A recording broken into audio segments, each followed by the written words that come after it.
E antes de apresentar a nossa moderadora hoje, aliás, eu vou apresentar primeiro, nós temos hoje, vou passar a palavra para ela, que vai moderar, a professora Gisele Gozuen, que é da Unifesp, do CRT de São Paulo. Ela é infectologista, organiza um workshop anual de comorbidades, já bastante conhecido, e hoje vai nos dar o prazer de moderar essa atividade. Eu vou fazer a apresentação do tema, e a doutora Mônica Bai, lá de Natal, também já conhecida de boa parte dos que estão aqui hoje. Mônica é infectologista lá do Hospital Giselda Trigueiro, não é, Mônica? Então, que já participou de algumas vezes dessa nossa atividade, vai fazer a discussão de um caso clínico. E, antes de mais nada, só colocando o disclosure disso, nós temos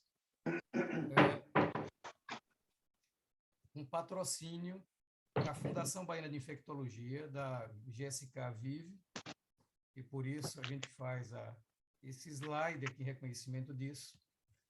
Mas, como sempre, a gente deixa claro que todo o conteúdo científico dessas apresentações é de inteira responsabilidade nossa e, portanto, tudo que vai ser falado aqui é completamente isento, sem nenhuma intervenção por parte do patrocinador. E essa é uma atividade educativa da Fundação Baiana de Infectologia.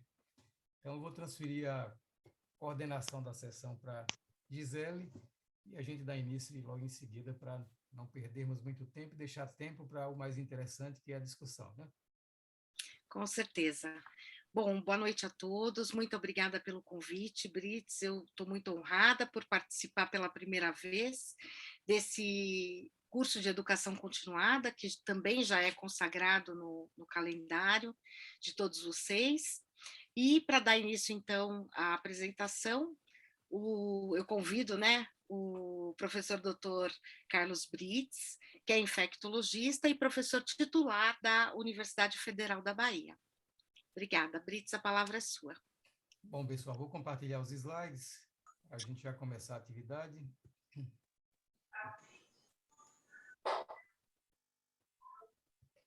Só me confirme tela cheia. Tudo bem? Todo mundo está vendo? Tela Tô cheia. vendo. Acho que só tem alguém com o microfone aberto aí. Pessoal, se puderem conferir, estão então, todos com o microfone fechado para não ficar dando interferência. Mas está dando para ver super bem, Brits. Perfeito. Então, Agora a pessoal, sua voz está baixa, viu, Brits? já me disseram isso, vou tentar falar mais alto aqui para... Tá melhor assim? Melhorou. Assim está melhor. Veja bem, a evolução para HIV é uma coisa muito conhecida de todos nós que trabalhamos com isso. Nós deixamos de ter uma doença que seria fatal e foi transformada numa doença crônica. E isso, na realidade, implica um aumento de pessoas com a faixa etária mais avançada, como a gente pode ver nesse gráfico, esse acúmulo de pessoas com mais idade ao longo do tempo. Na realidade, o que é interessante é que cada vez mais a população com HIV pode ser mais velha do que a população geral. E, por favor, Luiz Alipe e Paula, por favor, desligue o microfone para não haver microfonia. Então, isso vai acontecer primeiro, se a expectativa de vida aumentar ou normalizar. Segundo, se a gente reduzir dramaticamente as novas infecções. Isso está acontecendo no mundo inteiro. Lembrar que a África era um matadouro devido ao HIV, em termos de pessoas morrendo, e que hoje eles têm controlado drasticamente o número de mortes por isso. Então, isso pode levar a idade mediana das pessoas vivendo com HIV ser acima daquela da população geral. E olha o que já aconteceu na Itália, na coorte aqui de Modena. Em 2003, a mediana de idade de HIV era 40 anos. Em 2012, é 48 anos. E a gente vê que isso já está ultrapassando aquela mediana de idade da população geral. Então, na realidade, isso mostra que esse é um fato que já está acontecendo. Então, a mediana da população geral é de 45,8 em 2018, com platô entre 51 anos, e nós já estamos com o de HIV ultrapassando este valor, ou seja, mais pessoas mais velhas ao mesmo tempo. É interessante falar de idade, porque quando a gente fala de envelhecimento, duas coisas. Eu gosto desse slide aí, eu peguei essas citações O Ariano Suassuna, que nosso velho conhecido aqui do Nordeste, escritor, cronista e uma pessoa com um senso de humor muito peculiar, ele dizia que terceira idade é para fruta, verde, madura e podre.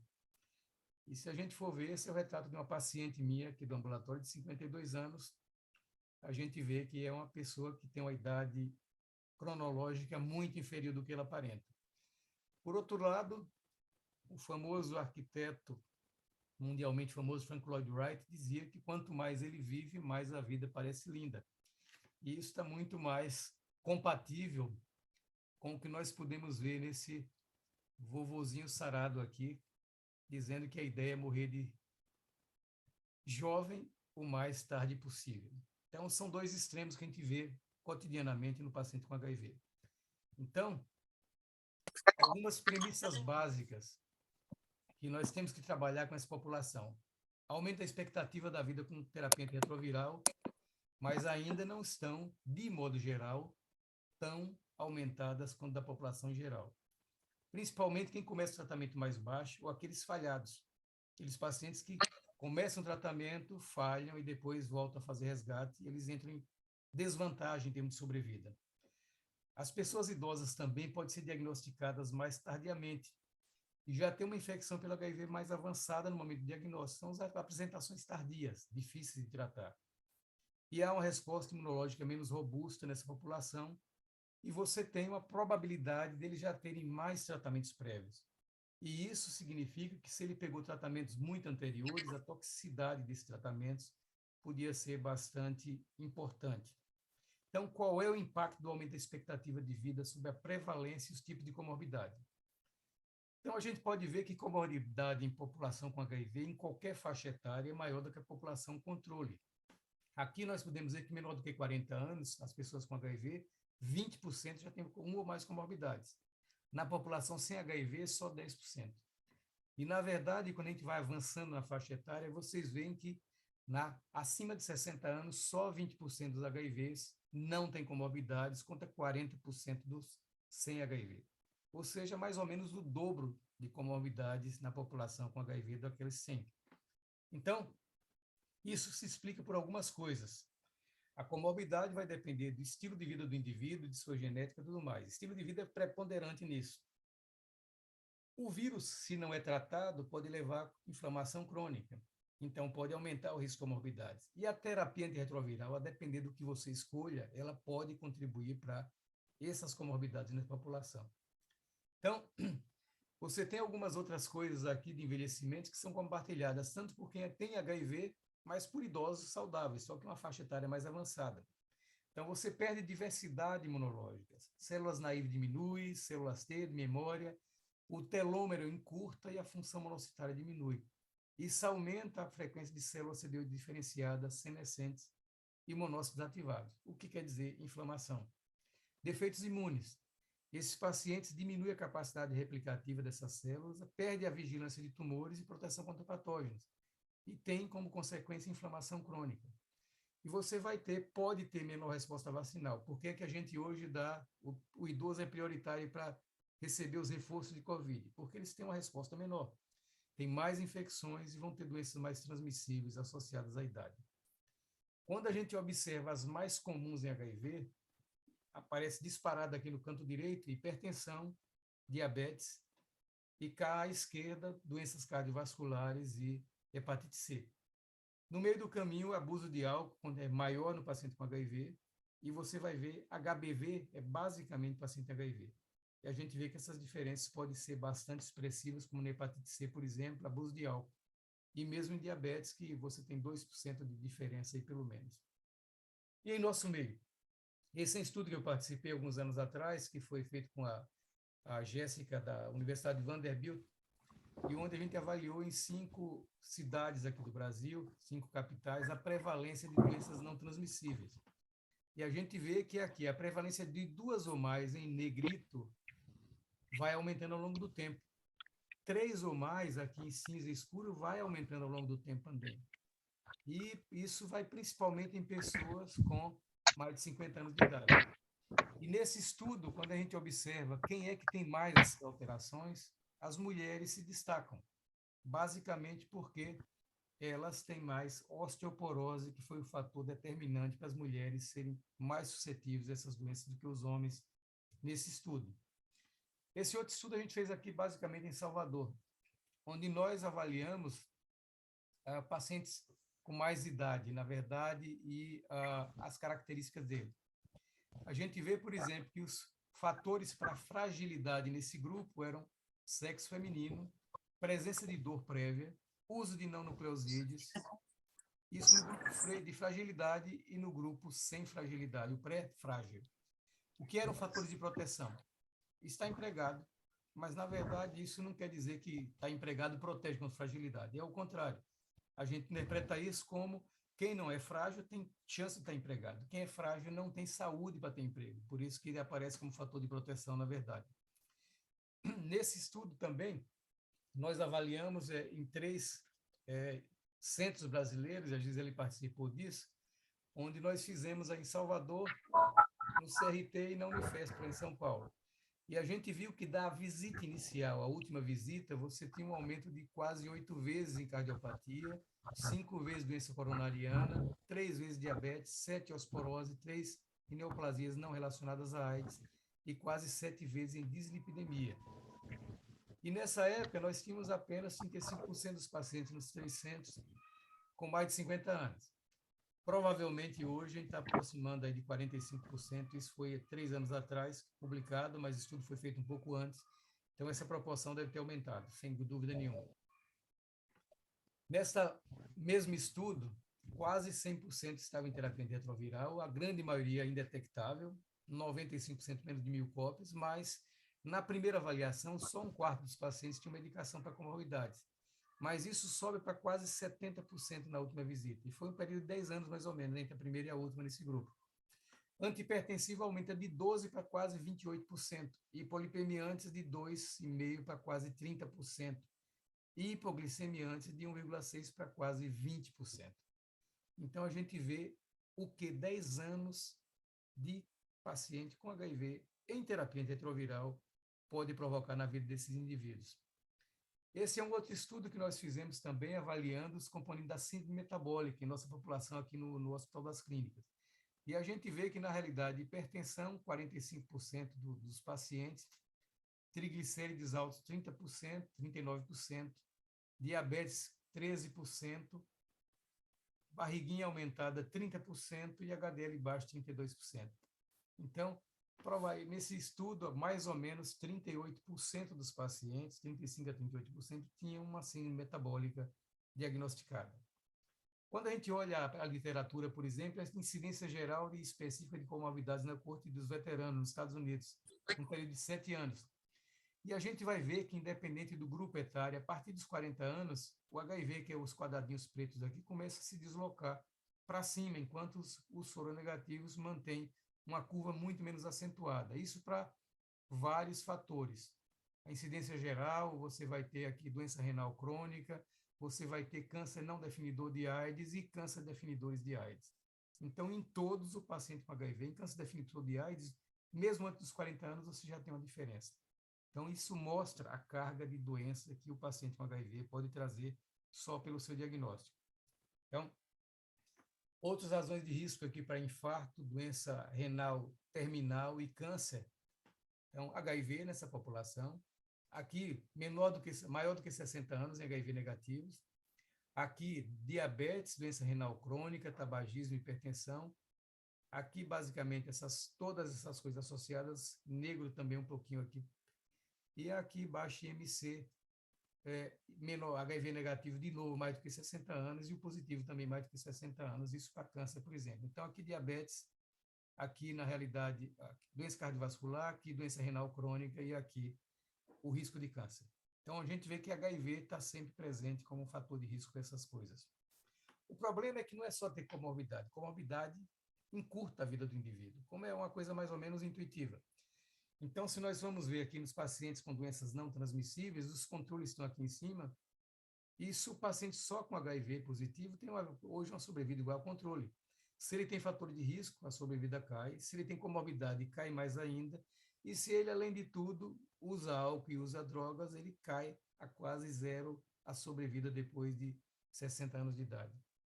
Quando a gente vai ver as causas de comorbidade mais comuns na idade maior do que 50 anos, aqui à direita, a gente vai ver novamente que acima de 50 anos, o douradinho aqui, o 65 quadradinho, acaba sendo muito mais importante a frequência do que aqueles com idade menor do que 50 anos nas bolinhas aqui, meio marrons. Então, novamente, a idade nessa população é um fator importante que aumenta o risco de comorbidades. O problema de comorbidade também é que isso vai tornar o cuidado desses pacientes mais complexo. Nós vamos ter que avaliar a doença cardiovascular, então vamos fazer a escala de avaliação de risco, Framingham, ASCVD, ou o DHD, esqueci da coorte lá, que você pode fazer a cada 1 ou 2 anos. Tem que avaliar ganho de peso nessa população, ainda mais com as terapias mais recentes, pode estar associada a cada visita. Você tem que avaliar a função renal, então, taxa de filtração glomerular, relação proteína urinária, proteína creatinina, a cada 6 meses pelo menos. No osso, a gente tem a cada 2, 5 anos está checando também, sistema nervoso central a cada 12 meses, rastrear câncer de vários órgãos também a cada 1 em 2 anos. Então, tudo isso, além de encarecer o cuidado, torna mais complexo. O médico pede mais tempo para fazer todas essas avaliações. Na Alemanha, por exemplo, esse é um dado interessante, vocês vão ver aqui como isso pode significar para os pacientes femininos ou masculinos com ou sem HIV. Então, os tracejados aqui é sem HIV. Azul feminino, vermelho masculino. Você vê que quase não tem diferença. Os pacientes com HIV femininos também não tem muita diferença aqui quando a gente vai ver a sobrevida geral. Mas os homens caem significativamente para a doença sobrevida geral e principalmente para a doença cardiovascular. E aqui você vê que, na realidade, você tem pacientes HIV negativos masculinos já empatando, por exemplo, com as pacientes com HIV femininas. E o paciente com HIV positivo masculino tem o pior risco de todos. Então, eles têm uma incidência aumentada de eventos cardiovasculares e maior mortalidade. Quando a gente olha para a doença tratamento antirretroviral e doença cardiovascular, você pode ver que as taxas observadas de previstas de infarto por duração, o DAD, que eu perdi lá atrás a sigla, observada é muito maior do que era previsto pelo próprio algoritmo. Então, esses pacientes têm maior risco e mesmo as escalas de risco acabam perdendo um pouco dessa estratificação. Se o paciente usa Darunavir, olha o que acontece uma vez ao dia, já aumenta o risco depois de 3 anos, mas quando se passa para 2 vezes ao dia, o risco, desde o primeiro momento, o risco de infarto já é muito mais elevado. Então, o Darunavir, que é considerado uma droga mais tranquila, mas tem esse inconveniente, pode ser complicada a sua utilização em pacientes com risco cardiovascular aumentado. Abacavir é outra droga também proscrita nesse sentido. Por quê? O risco de abacavir em pacientes adultos mais jovens acaba sendo aumentado numa população mais restrita. Pelo DAD, a mesma coisa. E quando você troca de abacavir para 3-TC, troca o abacavir por TAF, a gente vê que, na realidade, este aqui é um fator solúvel de proteção, o GPM, na realidade, que não vai ativar o colágeno, o peptídeo relacionado a colágeno, que, por sua vez, vai aumentar o risco cardiovascular. Quando você usa TAF, você aumenta esse fator de proteção comparado com abacavir. Então, o risco de usar abacavir no paciente com risco cardiovascular aumentado, ele tem um infarto, é aproximadamente 2 vezes daqueles que não têm. Quando a gente não tem endpoints clássicos, a gente pode usar marcadores substitutos, por exemplo. Então, abacavir, mas não TAF, potencializa a liberação de grânulos pelas plaquetas, expressa fator tissular endotelial, leva algumas micropartículas que podem aumentar a adesividade plaquetária, aumentando o risco de infarto. E o carbovitrifosfato, que é um derivado do abacavir, um metabólito, vai interromper a sinalização de nucleotídeo cíclico plaquetário, aumentando o risco de infarto, maior adesividade. Então, quando a gente vai olhar as drogas mais utilizadas hoje, por exemplo, como dolutegravir e darunavir, a gente vê que darunavir tem um risco de ativação de integrina, liberação de grânulos ou liberação de grânulos densos, todos esses são fatores de risco da doença cardiovascular muito maior do que o que é observado, por exemplo, com dolutegravir ou mesmo com controle. Então, a exposição da darunavir pode aumentar a ativação da integrina, degranulação e, portanto, ativação plaquetária com aumento de risco cardiovascular. Quando olhamos a função renal, temos algo muito semelhante com tenofovir. Quando se utiliza tenofovir isoladamente com não nucleosídeo, o risco é baixo aqui. Você utilizar tenofovir sem nucleosídeo e tenofovir com não nucleosídeo, o risco é baixo. Comparado com de tenofovir com IPR, por exemplo. Se você vai usar IPR sem tenofovir, o risco de dano renal é maior do que tenofovir sozinho, ou sem IPR. Mas quando você soma o IPR com o tenofovir, esse risco aumenta mais ainda.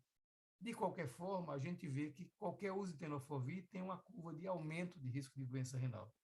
Então, na realidade, por quê?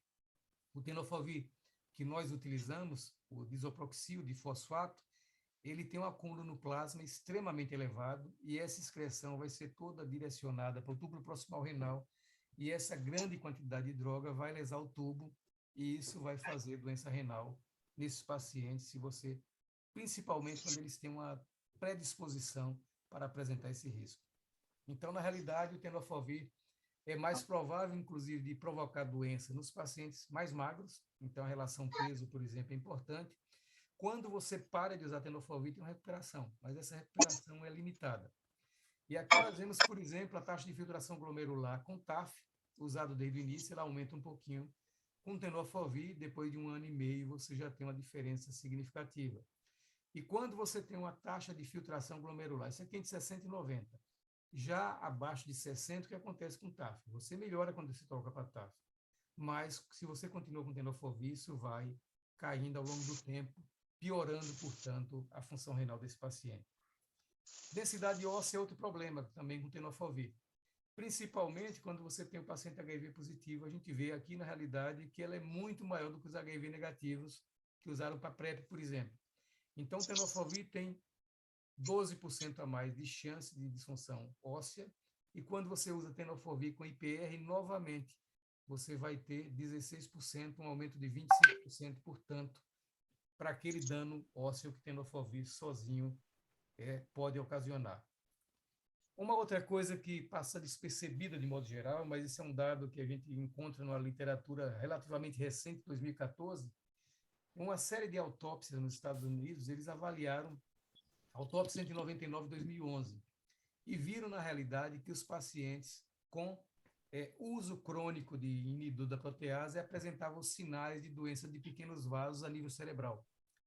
Então, uma das coisas que se questiona, por exemplo, é que se esses pacientes, você tem autópsia de 99, isso podia ser um efeito dos IPs mais antigos, mas, de qualquer forma, é uma coisa que também levanta a possibilidade dessa classe de drogas estar interferindo, de alguma maneira, em doença cerebrovascular. Essas implicações disso. Por favor, tem alguém com... Catarina, feche o seu microfone, Catarina, por favor. Os pacientes que vivem com HIV estão envelhecendo. Catarina Dália, por favor, bloqueie seu microfone. O grau de complexidade do seu segmento vem aumentando. O que é que nós podemos fazer? Gente, por favor, vejam os microfones de vocês, que tem gente com o microfone aberto aqui que está interrompendo a apresentação. Tatiana e... Catarina, a gente viu antes, José também estava com o microfone aberto. Obrigada. Então, o que podemos fazer para melhorar a qualidade da assistência desses pacientes? Primeiro, identificar e tratar comorbidades precocemente. Segundo, prevenir. É uma coisa que é simples, aparentemente, mas é o mais complicado, que é mudar estilo de vida. Tabagismo, obesidade, atividade física, dieta adequada, escolher terapia com menores efeitos metabólicos e naqueles que já têm complicação, fazer a troca. Olha o que acontece quando nós podemos modificar riscos. Esse estudo é muito interessante, que ele avaliou mães de pacientes infectados e comparou com mães da população geral. Olha o que aconteceu. Nós temos 31% de risco maior de mortalidade em mães de pacientes com HIV. Não é que a mãe do paciente com HIV tem um risco por causa do HIV do filho, mas, na verdade, isso mostra que a família tem um estilo de vida de maior risco. Então, tem maior chance de mortalidade, porque o estilo de vida já é mais complicado.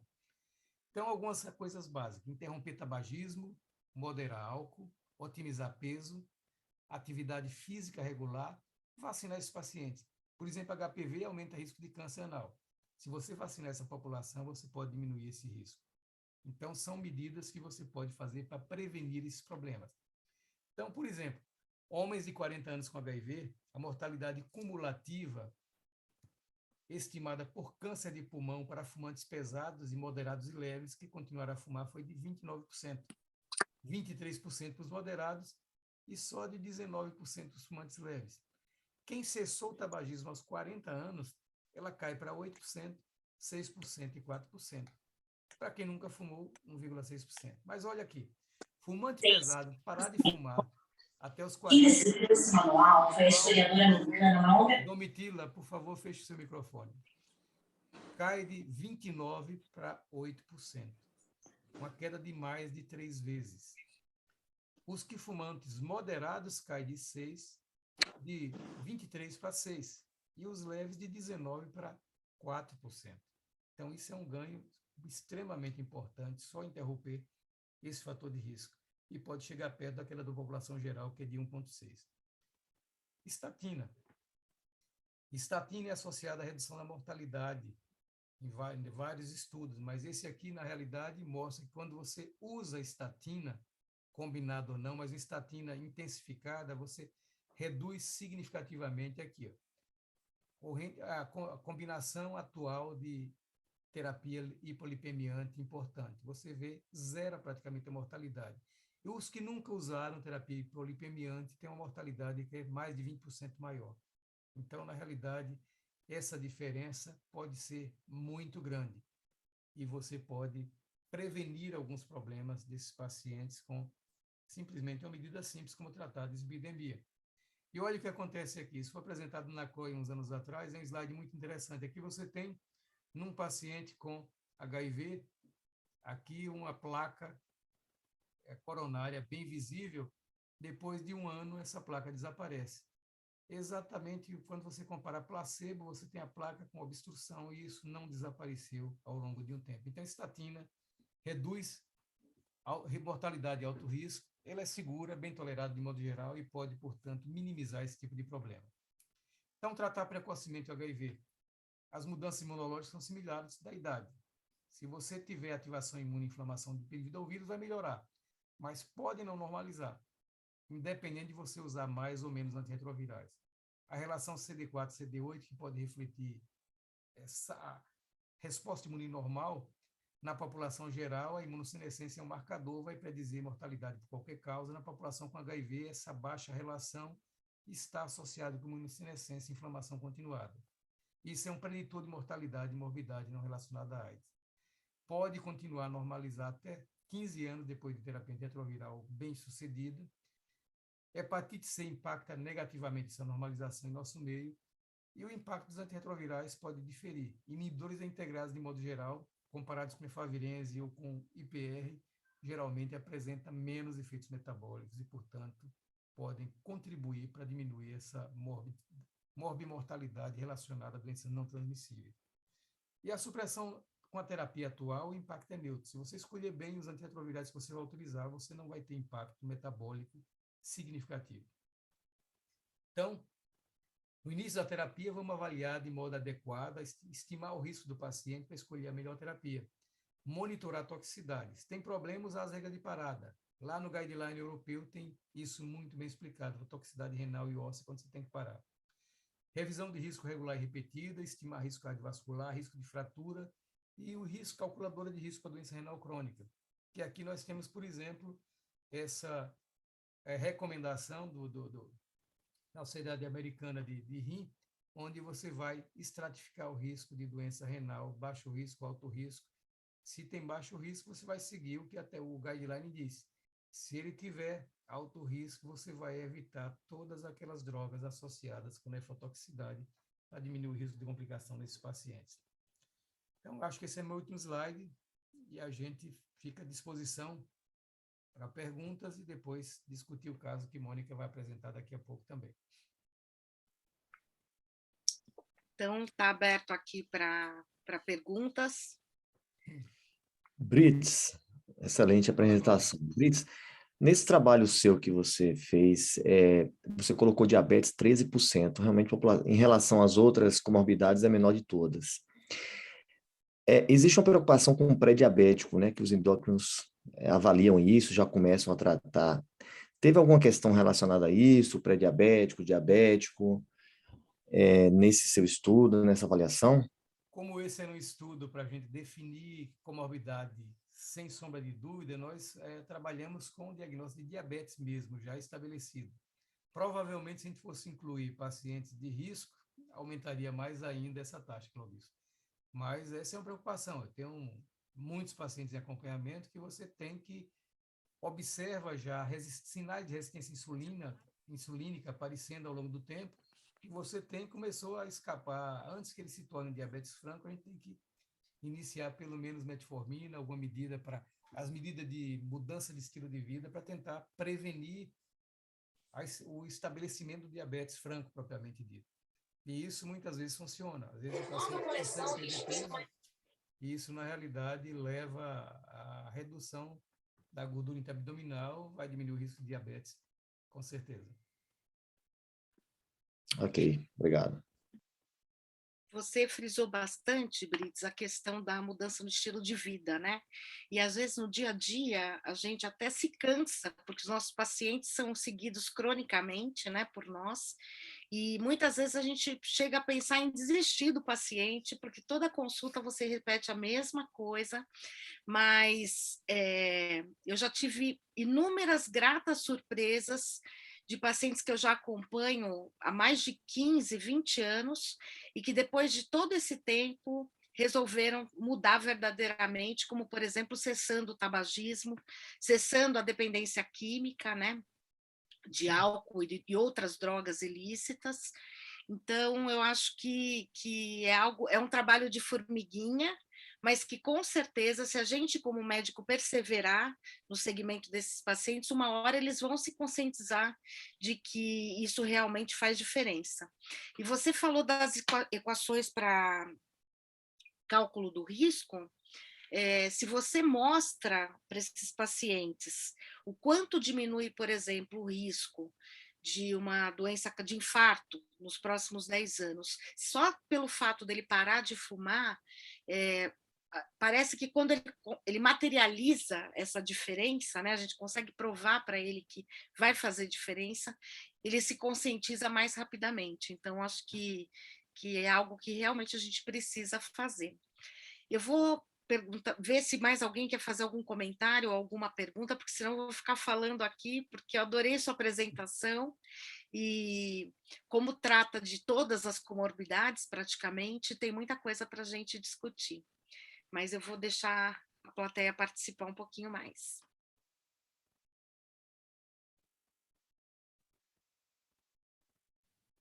O pessoal é tímido assim mesmo? Às vezes sim, às vezes não. Talvez vai estar o caso de Mônica aí para eles se animarem mais, né? Bom, então, já posso chamá-la? Sim. Então, tá bom. Então, doutora Mônica Bai, que é uma colega infectologista, mestre em saúde coletiva e, além de infectologista, é professora da Universidade Federal do Rio Grande do Norte. Mônica, o palco é seu. Boa noite, pessoal. Obrigada, Gisele. Deixa eu tentar colocar minha apresentação aqui para vocês, que eu estava brincando aqui antes da gente abrir a sala, que a minha experiência com eventos online, ela é toda no Google Meets, né? Essa coisa de Zoom aqui é meio novidade para mim, mas vai dar certo. Já deu certo. Bom, estão vendo a minha apresentação aí? Estão conseguindo ver os slides? Sim, tá perfeito. Tá. Eu trouxe um caso de uma paciente que a gente acompanha aqui no ambulatório, no Instituto de Medicina Tropical aqui em Natal, e é uma paciente que, para os parâmetros do HIV, ela já é uma paciente idosa, né? Ela tem 56 anos, e com tudo isso que Brits comentou já, né, do envelhecimento precoce que a gente tem nesses pacientes, e ela foi diagnosticada com HIV em janeiro de 2021. Então, é um diagnóstico relativamente recente que ela tem. E ela já abriu o diagnóstico com um quadro de neurotoxoplasmose. Foi uma internação bem marcante, eu acho que dos residentes e ex-residentes que estão aqui online provavelmente vão se lembrar dessa paciente, porque ela tinha uma história de uma perda de 20 quilos em um ano. Ela chegou pesando 80 quilos, então vocês vão ver que ela realmente era uma paciente obesa, né? E quando a gente olhava para ela, ela não parecia uma paciente emagrecida, mas ela realmente referia essa perda de 20 quilos em um ano, e a Nora, que sempre acompanhava ela, confirmava. E ela tinha um quadro bem dramático de movimentos coreiformes em membro superior direito, né? Ela ficava o tempo todo movimentando o braço, era uma coisa que ela não conseguia controlar, e ela chegou no hospital, inclusive, com dificuldade de caminhar, por ter esses movimentos também em menor quantidade no membro inferior direito. Então, ela foi internada, fez esse diagnóstico de neurotoxoplasmose, tinha lesões típicas na tomografia de crânio, e nessa ocasião, quando ela abriu o diagnóstico, ela tinha um CD4 de 37, com uma relação de 0,11, e uma carga viral de 313.883 cópias. Então, já chegou com um CD4 baixo, né, menor do que 50, e com esse quadro de neurotoxoplasmose. Além disso, né, ela já tinha diagnosticados antes da internação hipertensão arterial sistêmica, que tinha sido diagnosticada em 2017, já vinha em uso de enalapril, 20 miligramas dia, e amlodipino, e também tinha um diagnóstico de diabetes tipo 2, que também foi diagnosticado em 2017, e vinha usando metformina, 850 miligramas 2 vezes ao dia, e glibenclamida, 5 miligramas 2 vezes ao dia, e vinha também usando a atorvastatina, que a gente não entendeu muito bem aí se era por dislipidemia ou por ter um risco cardiovascular aumentado, quando ela chegou na primeira consulta para a gente no ambulatório. E na internação foram prescritos, para controlar esses movimentos que ela tinha no membro superior direito, risperidona e biperideno, com uma melhora significativa, mas na primeira consulta ela ainda tinha bastante movimentação involuntária do membro superior direito, ela tem até hoje, na verdade. Clonazepam, mais para tratar a insônia que ela vinha tendo, e a neurotoxoplasmose foi tratada com Bactrim. A gente tem um problema muito grande de disponibilidade de sulfadiazina e pirimetamina aqui no hospital, então volta e meia a gente acaba tratando os pacientes com Bactrim mesmo para neurotoxoplasmose. Acho que também a gente recebe muitos ex-residentes do Emílio Ribas que tem esse hábito, né, de tratar neurotóxico com Bactrim. Foi uma coisa que eu achei muito estranho quando eu cheguei de Porto Alegre, porque lá a gente não usava isso, mas a gente vê boas respostas clínicas aqui com esse tratamento. Então, era essa paciente com essas medicações que chegou para a gente no ambulatório para a primeira consulta pós-alta. Se vocês pegassem essa paciente na internação ainda, vocês pensariam em iniciar qual terapia antirretroviral? Pensando que ela tem essas comorbidades aqui, deixa eu até voltar o slide, e está usando essas medicações. O que vocês pensariam aí para essa paciente? Pelo que vocês estão vendo, assim, ela teria alguma contraindicação a gente usar o esquema básico para início de tratamento que é recomendado hoje? Vocês fariam alguma coisa diferente? Ela tem exames laboratoriais, creatinina, essas coisas? Chegou a... Os exames dela eram normais, eu já vou mostrar aqui no próximo slide.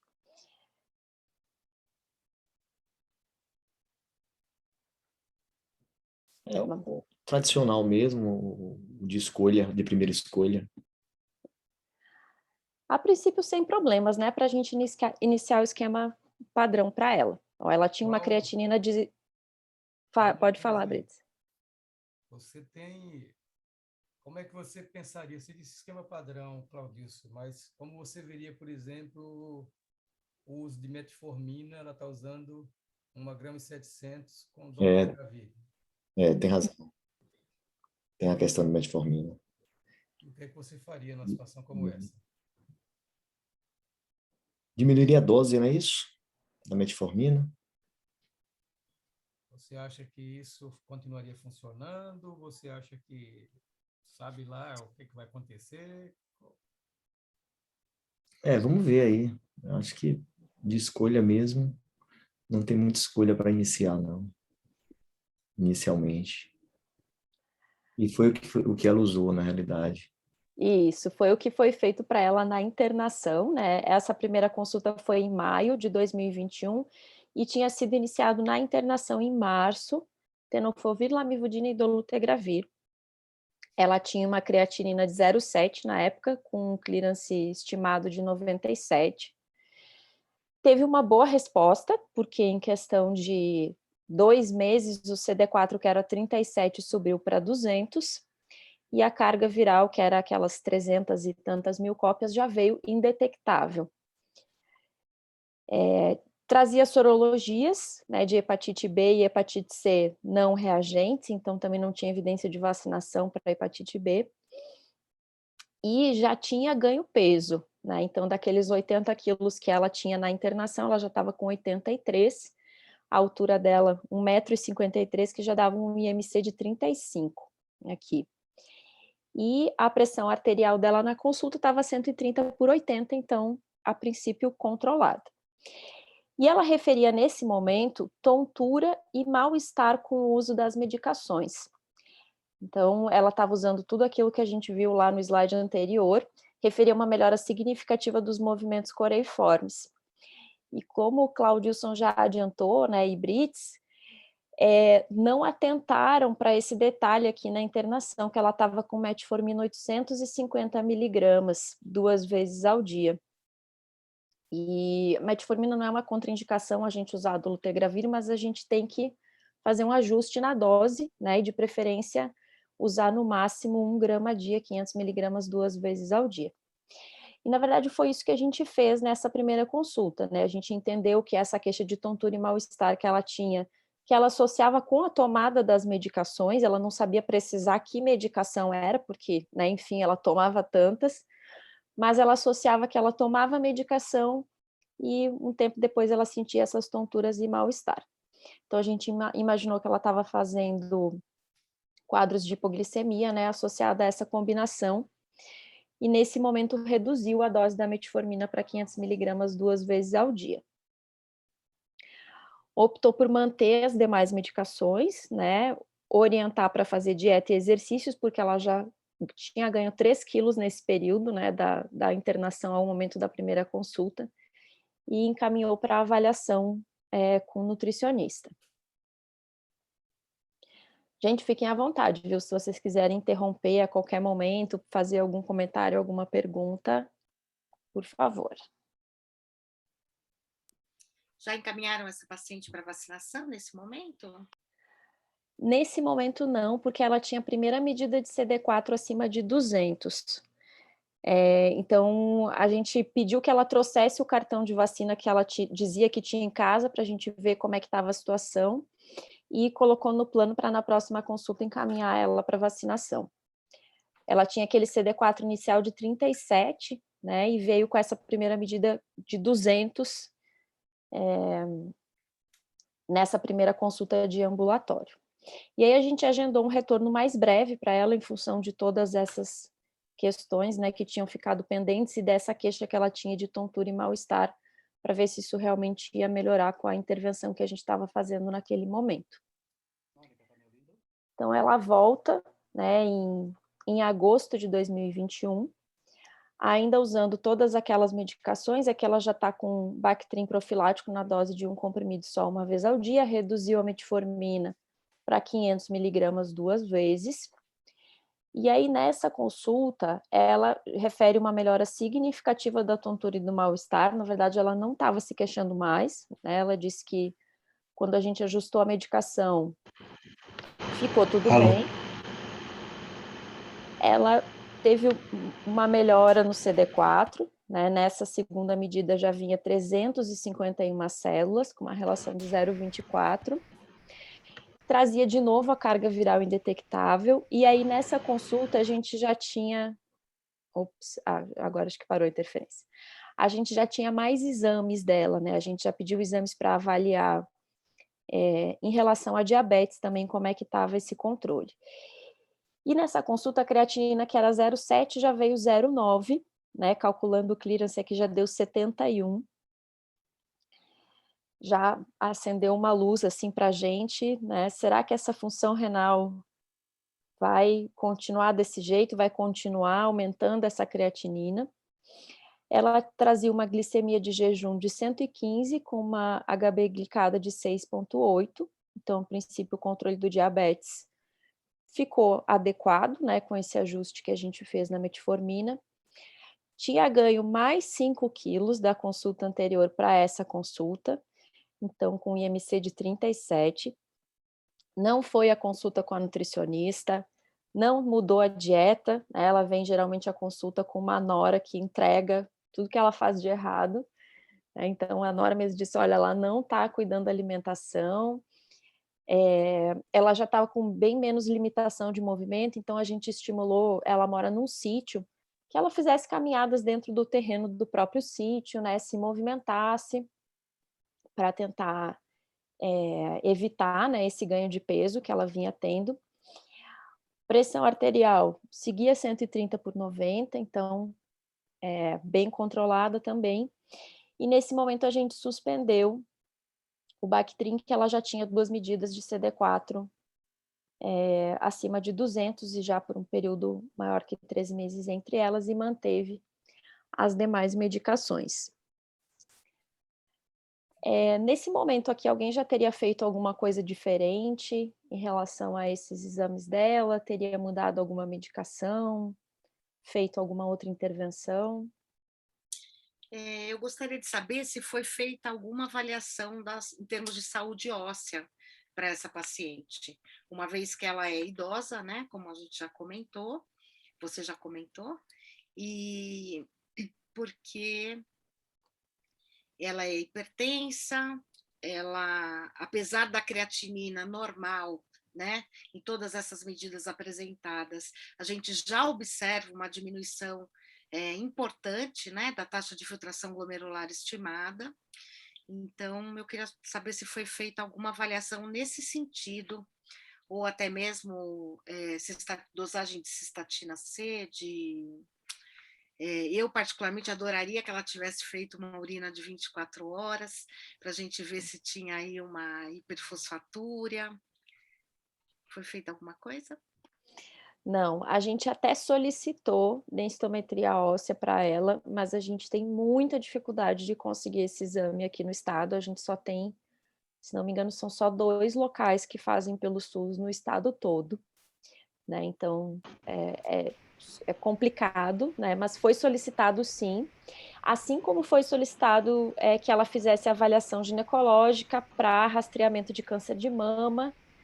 E ela não foi, né? Até depois ela falou que ela é esterectomizada, então ela, na cabeça dela, ela não precisava mais ir no ginecologista, porque ela não tinha mais útero, né? Então, nessa consulta, a gente também teve que orientar de novo, explicar que era importante que ela fosse, que ela precisava fazer essa avaliação com mamografia. Mas, assim, ela é uma paciente que adere muito bem às consultas com o nosso ambulatório, né? Mas ela, por exemplo, a endocrinologista, ela foi só uma vez e não quis mais ir. A nutricionista, ela até hoje não marcou a consulta. Cardiologista, se não me engano, a gente encaminhou também, ela também não foi, não agendou a consulta. Então, que não esse sei comportamento ele é muito particular das pessoas que vivem com HIV, né, no geral. Ainda mais uma senhora que abriu um quadro já com uma infecção oportunística considerada grave. Se o HIV está controlado, eu acho que na cabeça deles ela está ótima. Né? Por que eu vou me preocupar com o resto?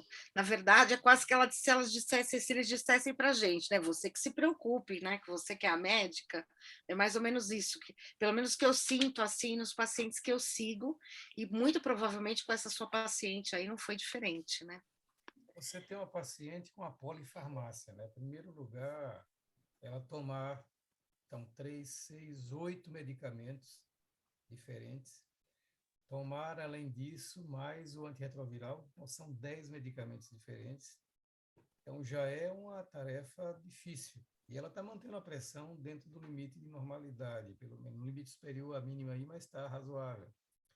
E uma das coisas que eu acho que é importante pensar é que ela tinha 0,7 de creatinina com clearance de 98 lá no início, e ela sobe 0,9. Lembrar que numa paciente começando dolutegravir, isto é uma possibilidade de que, na realidade, a gente tenha só aquele efeito de retardo de excreção de creatinina, e que, na verdade, 0,15, 0,20 em alguns pacientes da disfunção, entre aspas, da elevação de creatinina pode ser devido ao atraso na excreção de creatinina pelo dolutegravir, transportador orgânico de ânions, tipo 1, fica lentificado pelo medicamento e, na realidade, ele acaba demorando, aumenta um pouquinho a creatinina de modo artificial. O ideal seria fazer uma função renal, tipo com cistatina C, por exemplo, que na rede pública também a gente não acha com facilidade por aqui. Então, de qualquer forma, ela caiu 28, 27 ml por minuto no clearance original dela, estimado.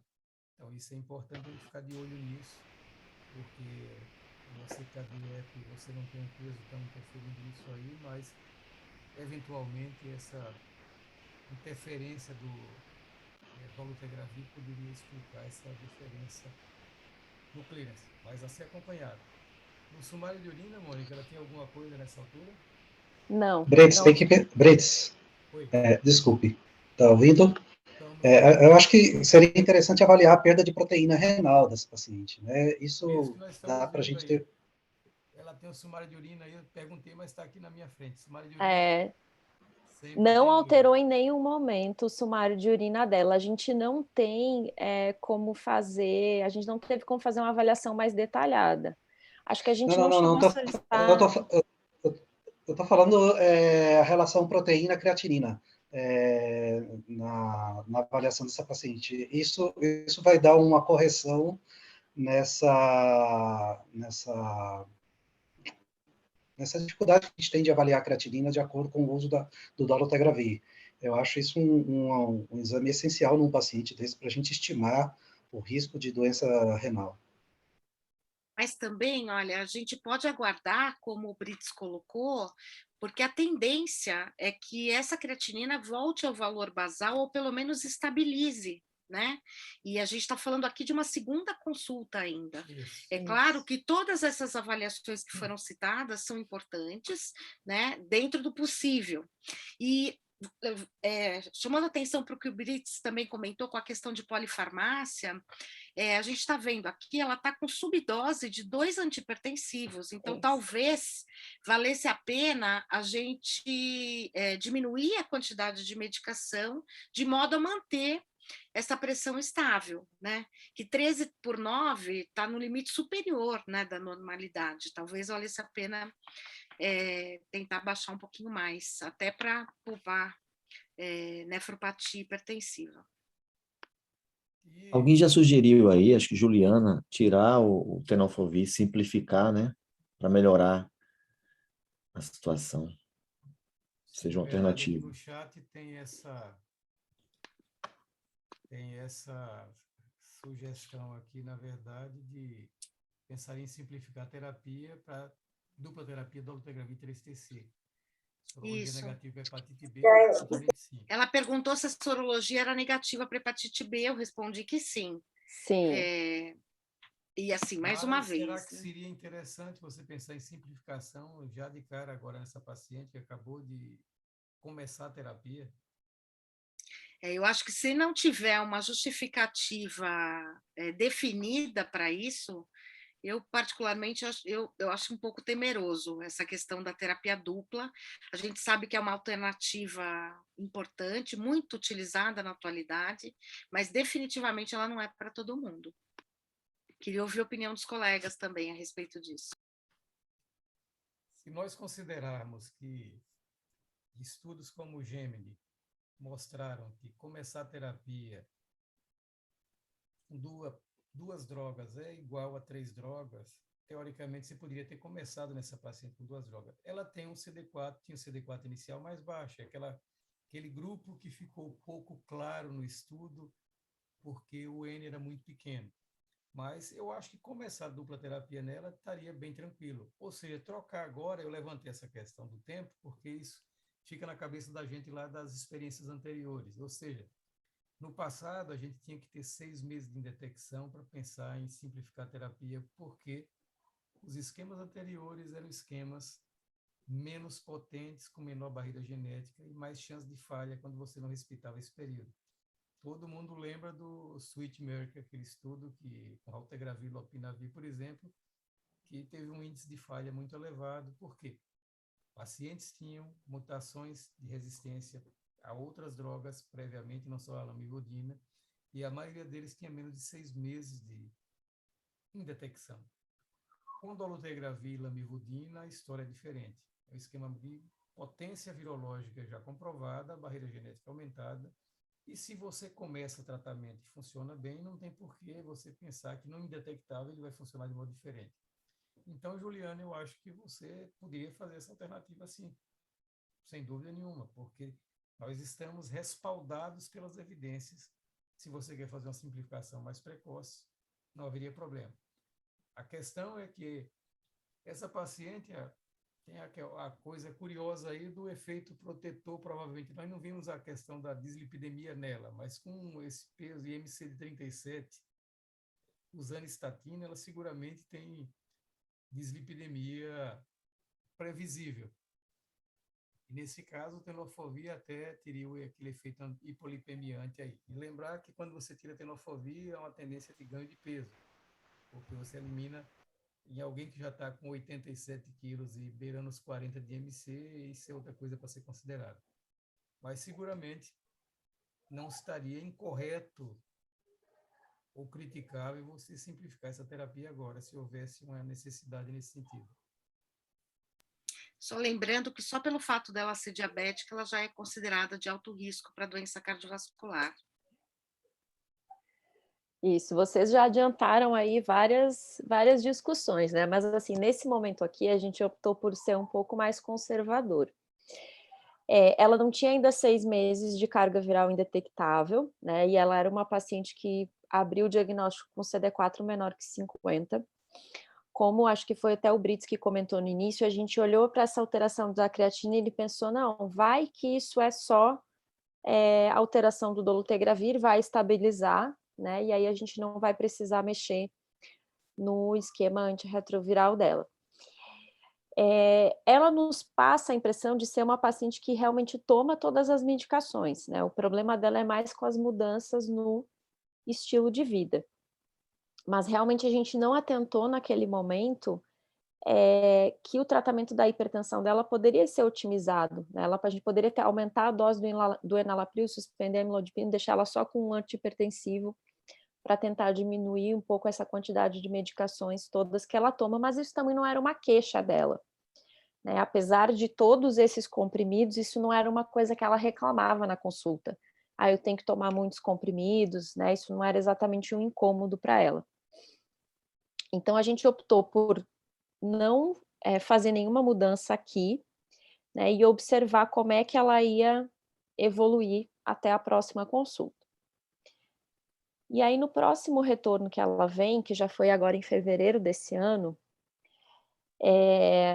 ela estava clinicamente estável, né, não tinha tido nenhuma intercorrência, seguia com aqueles movimentos em membro superior direito controlados com a medicação. Veio já nessa consulta com CD4 de 547. Então, vejam que recuperação imunológica que essa paciente teve, né? Uma paciente idosa, com todas essas comorbidades, que abriu o quadro com diagnóstico de 37, e a gente conseguiu que ela tivesse essa recuperação, com CD4 de 547, uma relação de 0,30. Mantendo carga viral indetectável, e a creatinina subiu, né? Então, o que a gente imaginava que ela fosse se manter ou diminuir, na verdade, ela seguiu aumentando, veio uma creatinina de 1,1, e agora já com um clearance estimado menor do que 60, né? ela ganhou mais peso, então 90 quilos nessa consulta, que foi uma coisa que até nos chamou a atenção, mas aí a gente se deu conta também que ela tinha, na internação, no momento do diagnóstico de HIV, ela referia uma perda de 20 quilos no último ano, né, no ano em que ela fez o diagnóstico da infecção pelo HIV. Então, na verdade, ela ainda não, ela está voltando para o peso que ela tinha antes. Ela pesava 100 quilos, quando ela internou ela tinha 80, né, e ela ganhou 10 quilos desse momento da internação até essa consulta. Claro que é um ganho de peso grande, né, que deixa a gente preocupado, mas eu acho que vale a pena ter isso em mente, assim, porque foi uma coisa que, na verdade, a paciente, ela observou mais nessa última consulta, que ela disse, eu notei realmente que eu estou ganhando peso. Porque até então ela vinha achando aquilo normal, né, ela estava recuperando o peso que ela tinha perdido por estar doente. Com uma glicemia de jejum de 109 e uma hemoglobina glicada de 6,2. Né? Então, seguindo com aquele mesmo controle do diabetes e da hipertensão. Eu acho que aqui tem, pronto, aqui eu me lembrava de ter feito uma tabelinha com os exames dela. Então, vejam que em relação ao colesterol, ela até não tem um colesterol tão ruim, né? Na primeira consulta, a gente só tinha colesterol total, que era 192, e nas consultas subsequentes ela tem 161 de colesterol total, 128 de LDL, e depois na última consulta 98 e um triglicerídeo de 141. Você tem HDL dosado dessa senhora? Eu não vi no prontuário dela HDL, até podia ter calculado aqui. Eu estou te perguntando porque o único marcador protetor para doença cardiovascular é o HDL, né? Não o LDL. E, como eu falei, pelo fato de ela ser diabética, ela já é uma paciente de alto risco. Então, eu sei que não dá para a gente ficar preso só a número, né? Mas ela ainda está fora do que a gente consideraria ideal. Eu não sei, só se ela tiver um HDL muito bom para dizer que o risco dela é baixo. Mas ela é uma paciente considerada, né, de alto risco cardiovascular. E eu adoro uma polêmica, o Brits acho que me conhece já o suficiente para saber disso, talvez até tenha sido de propósito esse convite, mas voltando à questão da terapia dupla numa paciente que acabou de ser diagnosticada, a gente tem que lembrar da neuroproteção, né? Principalmente para uma senhora que abriu o quadro de AIDS com uma neurotoxoplasmose, com comprometimento neurológico. É isso, mas aí a gente pode comentar isso depois, se vocês tiverem disponibilidade, e eu até deixo aqui uma sugestão para que a gente reveja algumas meta-análises que foram publicadas agora em 2022, são super recentes, e eu estou bem atualizada nesse aspecto, porque eu acabei de apresentar os top 5 no Congresso Paulista de Infectologia, né, o top 5 em comorbidades, e fiquei surpresa com algumas publicações com alto poder científico e no que diz respeito às tomadas de decisões clínicas, né, que é o que importa para a gente. Mas vamos seguir aí, que acho que você ainda tem mais coisa para apresentar, né, Mônica?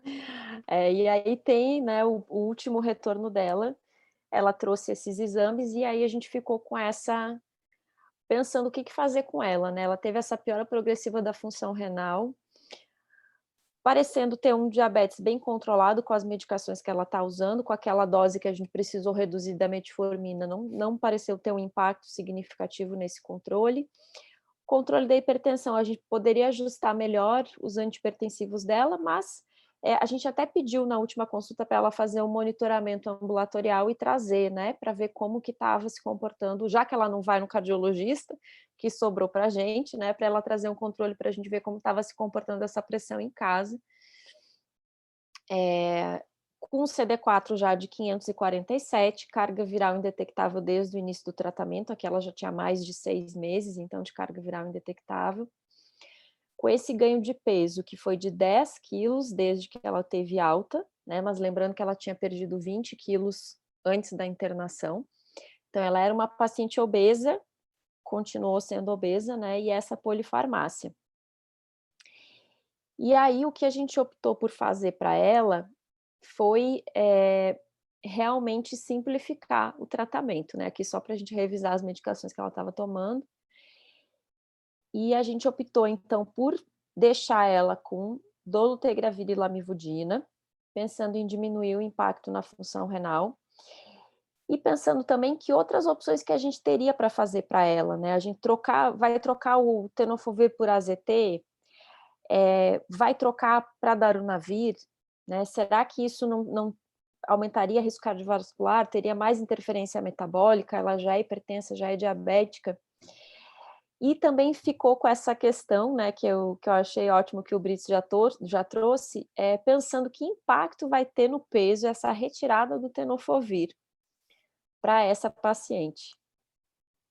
Então, acho que esse é o último slide.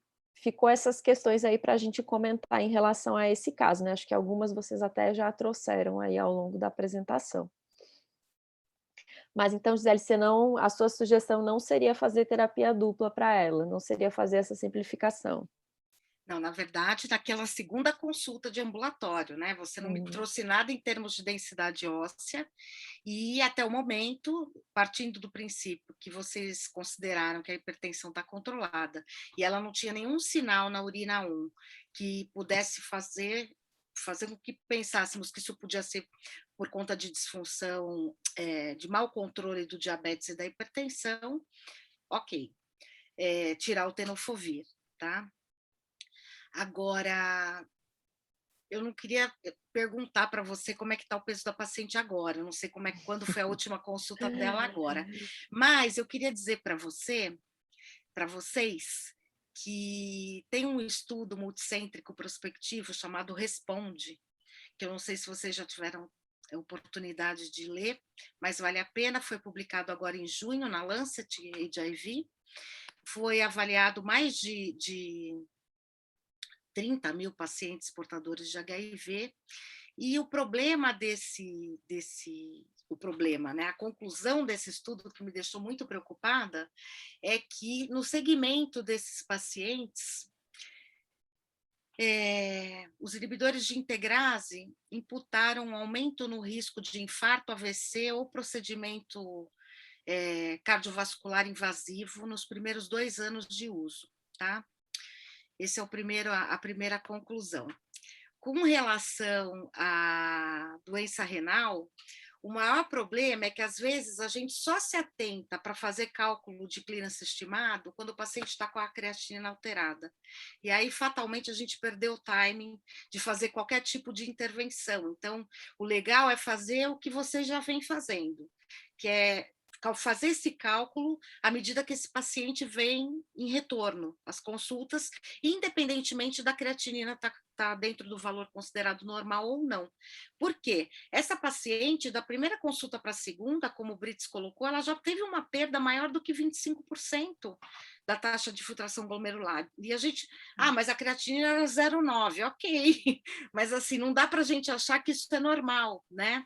E também tem uma revisão sistemática e meta-análise publicada também agora nesse ano, sugerindo que, além das equações, que são muitas vezes falhas, né, a gente tente utilizar algum outro marcador em associação a esse cálculo, como, por exemplo, como alguns aqui já citaram, a presença de proteinúria, que nos ajudaria bastante nessa questão. O Brits falou da importância, né, de fazer a avaliação da saúde óssea, você colocou da dificuldade de conseguir densitometria óssea, que é um problema principalmente na rede pública, eu acho que no país inteiro, né, mesmo a gente que trabalha em grandes centros, né, universitários, a gente não tem densitometria a hora que a gente quer, infelizmente. Eu costumo dizer que nem mulher menopausada consegue ter um segmento regular nesse aspecto, dirá portador de HIV jovem ainda. Não é o caso dessa paciente especificamente, mas é um problema que a gente enfrenta com os nossos pacientes recém-diagnosticados em idade mais jovem, que vão utilizar tenofovir, por exemplo, ou até mesmo aqueles em uso de PrEP, como o Brits colocou. A notícia boa que eu tenho para trazer é que, para você utilizar o Frax, você precisa da densitometria. Mas agora a gente tem uma ferramenta nova chamada NOGG, N-O-G-G, que você consegue ter acesso no site da Sociedade Brasileira de Osteometabolismo, que é Abraço com 2 S's, onde você consegue avaliar a real necessidade do tratamento com bisfosfonato de uma fratura por fragilidade, ou até mesmo de osteoporose, sem a necessidade de ter densitometria óssea. E no caso de você conseguir a densitometria óssea, essa ferramenta vai te ajudar a saber se aquela alteração, essa osteoporose é só densitométrica ou se ela realmente requer um tratamento com bisfosfonato. Então, acho que é interessante todo mundo checar também isso. Eu sei que acaba que a gente tem 1 milhão de coisas para checar na consulta, mas isso, que nem a gente comentou, né? Infelizmente, nós fazemos os devidos encaminhamentos, mas muitas vezes é difícil para o paciente acabar indo em vários especialistas. Seria muito mais fácil para ele se a gente conseguisse atender todas essas demandas na consulta da infectologia. E eu costumo dizer, vou parar de falar porque você não paro mais, mas eu costumo dizer que a gente tem que tirar o olho do vírus, porque o vírus ele é muito bem controlado com o arsenal terapêutico que a gente tem, tá certo? O problema é olhar para o paciente como um todo. Eu acho que isso não é só para a gente que é infecto, deveria ser para qualquer médico, né? Qualquer bom clínico deveria ter essa visão. Eu sei que isso dificulta bastante o segmento dos nossos pacientes, mas eu não vejo outra alternativa, pelo menos não no serviço público. E vou dizer, eu me arrisco até a dizer que no serviço privado, porque nem sempre a gente consegue uma escuta boa dos outros colegas quando a gente dá algum tipo de sugestão, né? Porque é quase como assim, por que a infectologista vai falar o quê? De cardio, de endócrino, enfim, né? Mas acho que é isso. Não sei a opinião de vocês aí com relação ao ganho de peso ou não, e retomar a questão da mudança de hábito de vida, né? Ela tem tudo controladinho aí, aparentemente, em termos de dieta, mas precisa ver se a gente consegue acrescentar no dia a dia dela alguma atividade física aeróbica que vai ajudar a diminuir esse risco cardiovascular. Foi isso que a gente enfatizou muito nessa última consulta, né? Que se ela conseguisse perder peso, fazer atividade física, talvez ela precisasse de menos medicação, tanto para o controle da hipertensão quanto da diabetes. Eu até esqueci de colocar, gente, mas ela não tinha nenhuma internação prévia, né? Ela tem 2 filhos, se não me engano. O último filho foi uma cesárea, que foi quando ela teve uma complicação, precisou fazer a esterectomia.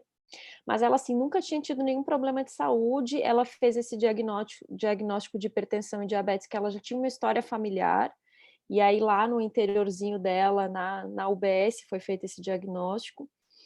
Mas a impressão que a gente fica dela é que, assim, ela entendeu agora que o único médico que ela tem que ir é a gente.